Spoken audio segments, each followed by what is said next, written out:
नमस्कार, मैं वैद्य सुविनय दामले। महाराष्ट्र के सिंधुदुर्ग जिले में कुडाल नामक एक गांव है। उस गांव में 30 बरस से आयुर्वेद की सेवा, पंचकर्म, सलाह और उपचार केंद्र चला रहा हूँ।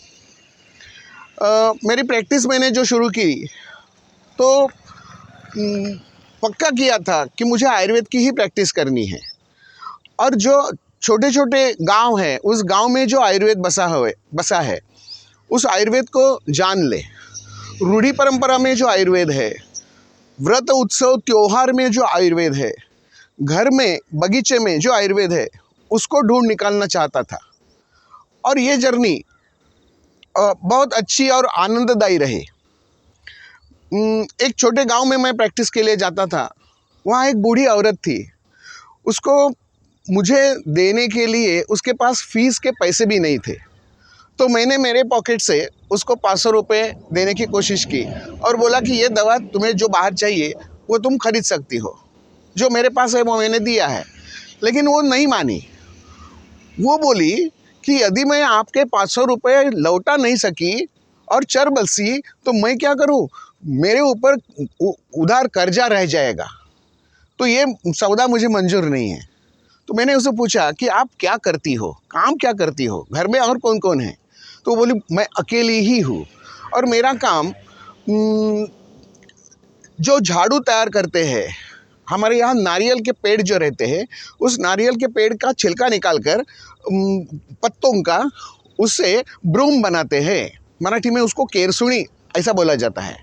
तो वो मैं बनाने का काम करती हूँ। तो मैंने बोला चलो अच्छा है, तुम्हारे पास अभी कितने वो ब्रूम्स तैयार है? वो बोली 4 है। तो मैंने बोला मैं खरीद लेता हूँ उसको। तो बोली मैंने आज लाए नहीं, कल ला के दो, ये 200 रुपये रखो और वो ब्रूम मुझे दे दो कल ला के। तो ये एडवांस मनी रहेगा और तुम्हें लेन देन का व्यवहार भी नहीं रहेगा। तो उसके मन में ख्याल आया चलो ये व्यवहार सौदा ठीक है। और यहीं से शुरू हो गई मेरी बार्टर सिस्टम। पुराने ज़माने में भारतीय विचारधारा में जो लेन देन का व्यवहार था तो चलन स्वरूप में नहीं था, वो वस्तुओं के रूप में था।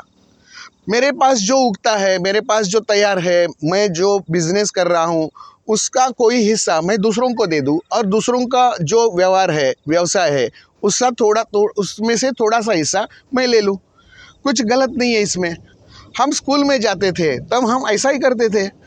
तुम तुम्हारी पेंसिल मुझे दे दो, मैं मेरा पानी तुझे देता हूँ, तुम तुम्हारा पानी मुझे दे दो, मैं मेरी कॉपी तुम्हें दिखाती हूँ। ये लेन देन का व्यवहार बचपन से चालू है और ये भारतीय विचार परंपरा है। और इसीलिए मैंने मेरे क्लिनिक में बोर्ड लगाया, मेरे यहाँ बार्टर सिस्टम चालू है। जिनके पास लेन देन के लिए प्रत्यक्ष रूप से पैसे नहीं हैं, वो अप्रत्यक्ष रूप से मुझे वस्तु भेंट स्वरूप ला कर दे सकते हैं और उसकी वजावट मेरे बिल में हो सकती है। तो मैंने बोर्ड लगा दिया, मेरे स्टाफ को मैंने बता दिया और ये मेरा बार्टर सिस्टम अभी भी चालू है। और मुझे गर्व है कि भारत में ये ऐसा पहला क्लिनिक मेरा है कि जहाँ बार्टर सिस्टम मैंने अभी तक चालू रखी है। इसके लिए मेरे क्लिनिक का नाम लिम्का बुक में दर्ज हो गया है।